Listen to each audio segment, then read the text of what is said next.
একের পর এক সেলফির আবদার যিনি মেটাচ্ছেন তিনি হালের কোনো ক্রিকেটার নন। সেই ১৯৮৩-তে বিশ্বকাপ জিতেছেন রজার বিনি, বর্তমানে বিসিসিআই সভাপতি। তিনি দেশটার ক্রিকেট বোর্ডের দায়িত্ব নেয়ার পরই ১ বছরের মধ্যে ২টা আইসিসি ইভেন্টের শিরোপা জিতল India.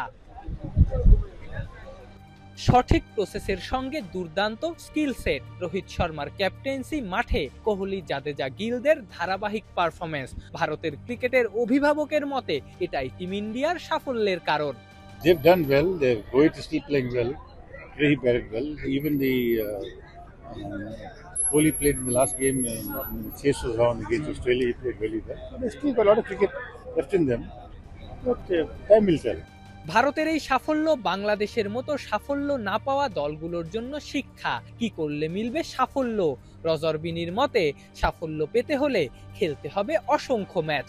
Bangladesh has to play a lot more cricket, to improve their games. And they've got a good side, but they have to beat top sides to become number one.